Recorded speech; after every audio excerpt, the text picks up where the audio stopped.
Hi friends. இந்த கோவிலுக்கு போயிட்டு வந்ததுலேருந்து வீடு எப்படி இருக்குன்னா, பூஜை ரூம் வந்து அந்த கதியில இருக்கு. வீடு உள்ள வந்து கிச்சன்ல பார்த்தீங்கன்னா, இப்படி தான் இருக்கு. எல்லா பாத்திரமும் இந்த நான்வெஜ் செய்யாத பாத்திரம்லாம் தனியா வச்சிருந்தேன் பார்த்தீங்களா, அது வந்து கொஞ்சமா தான் வச்சிருந்தேன்.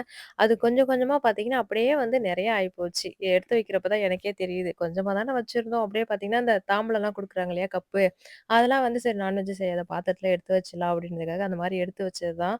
இவ்ளோ வந்து சேர்ந்து போச்சு. இந்த அட்டைப்பொட்டி கொஞ்சமா எடுத்து வச்சேன். இப்ப பார்த்தீங்கன்னா, அத வைக்கவே முடியல. எப்டி எப்டியோ பார்த்தீங்கன்னா, ஒரு அட்டைப்பொட்டியா ஆக்கிட்டேன் அத. அத எடுத்து ஓரமா வச்சுட்டு, அதுக்கப்புறம் இந்த கோவிலுக்கு போயிட்டு வந்த துணியெல்லாம் வந்து துவச்சு போட்டிருந்தேன். அது எல்லாமே எடுத்து பேக்ல போட்டு, அதோட ஒரு மூலையில வச்சுருவேன். எப்பவுமே அந்த கோயிலுக்கு போயிட்டு வந்தாங்கன்னா, அதோட மாலைகள்லாம் வந்து நான் எப்படி வைப்பேன் அப்படின்றத வந்து காமிச்சிருக்கேன் இதுல. அதே மாரி கோயிலுக்கு போயிட்டு வந்தோனே என்ன வாங்கிட்டு வந்தாருங்க அப்படின்னு சொல்லிட்டு ஒரு வீடியோ வந்து போடுவேன். ஒரு ஷார்ட்ஸ்ல கூட ஒரு சிஸ்டர் வந்து கேட்டிருந்தாங்க. என்னென்ன வாங்கிட்டு வந்தாங்க அப்படின்னு சொல்லிட்டு விளாக் போடுங்க அப்படின்ட்டு. இந்த வருஷம் விளாக் போடுற மாரிலாம் நான் வீடியோவும் எடுக்கவே இல்ல. எதுவுமே என்னென்ன வாங்கிட்டு வந்தாங்க அப்படின்ட்டு. இதுவுமே அந்த சிஸ்டர் கேட்டாங்கன்னு சொல்லிட்டு தான் சும்மா ஒரு கிளிப்பு மட்டும் எடுத்திருந்தேன். ரொம்ப அதிகமாலாம் வாங்கிட்டு வரல. அதனால தான் நான் வீடியோவுமே எடுக்கல. இந்த விளக்கு மட்டும் வாங்கிட்டு வந்தாரு ஒரு 4 விளக்கு. எனக்கு வந்து பார்த்தீங்கன்னா, அந்த ஸ்டாண்ட் வச்ச மாரி விளக்கு மட்டும் வாங்கிட்டு வந்தாரு. ஏன்னா வாசகால்ல வைக்கிற நிலைவாசல்ல வைக்கிற விளக்கு வந்து பார்த்தீங்கன்னா, கொஞ்சம் எண்ணெய் வந்து லீக் ஆகுது. அதனால இந்த விளக்கு மட்டும் வாங்கிட்டு வந்தாரு. மத்தபடி பார்த்தீங்கன்னா, வேற எதுவுமே எனக்கு வாங்கிட்டு வரல. இது மட்டும் தான் வாங்கிட்டு வந்தாங்க.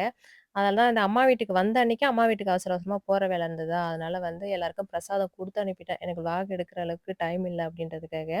அதுக்கப்புறம் நான் எப்பவுமே வந்து அந்த மாலையெல்லாம் வந்து பார்த்தீங்கன்னா, நல்லா ஒரு பேப்பர்ல இந்த மாரி நல்லா கழுவிட்டு தான் எடுத்து வைக்கணுன்றதுக்காக கழுவிட்டு நல்லா காய வச்சுட்டு, துணியில போட்டு இந்த ஈரம்லாம் போன பிறகு கொஞ்சமா விபூதி, அதுக்கப்புறம் வந்து பார்த்தீங்கன்னா, பச்சை கற்பூரம், ஜவ்வாது இதெல்லாம் போட்டு அத நல்லா மடிச்சு இந்த மாரி தான் வச்சுருவேன். எப்பவுமே அந்த இடுமுடி பை இருக்கும் இல்லையா? அதில வந்து மடிச்சு வச்சுட்டு, அதுக்கப்புறம் அந்த இடுமுடி பைகள் எல்லாமே இருக்குல்ல, செட்டு செட்டா இருக்கும் இல்லையா? அதெல்லாம் வந்து வச்சுருவேன். எப்பவும் அந்த பேக்க வந்து சும்மா வைக்கக்கூடாதுன்னு சொல்லிட்டு ரூ. 1 காயின் போட்டு வைக்க சொல்லியிருந்தாங்க எங்க நாத்தனார். அதனால எப்பவுமே வந்து பார்த்தீங்கன்னா, எல்லா வருஷமும் இந்த மாரி வந்து நான் எடுத்து வைப்பேன். நீங்க எப்படி செய்வீங்க அப்படின்றத எனக்கு கமெண்ட்ல சொல்லுங்க. நானுமே வந்து தெரிஞ்சுக்கிறேன். அந்த சோல்னா பைன்னு சொல்லுவாங்க. அதையுமே வந்து மடிச்சு வச்சுட்டேன். இந்த இருமுடி பை வந்து பார்த்தீங்கன்னா, கொஞ்சம் வித்தியாசமா இருக்கும். இவங்க கொஞ்சம் கம்ஃபர்டபுளா இருக்கணுன்றதுக்காக ஒரு மாரி வந்து தச்சிருந்தாங்க. எல்லாருக்கும் வந்து செட்டா வந்து அந்த பேக்ல தான் எடுத்து வச்சுட்டேன்.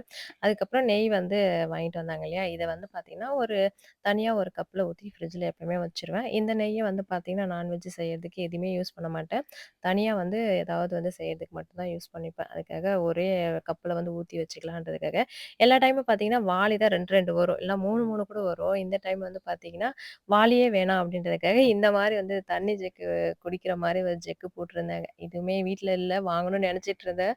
அதுவே இந்த வருஷத்த வந்ததுல வந்து ரொம்ப சந்தோஷம்.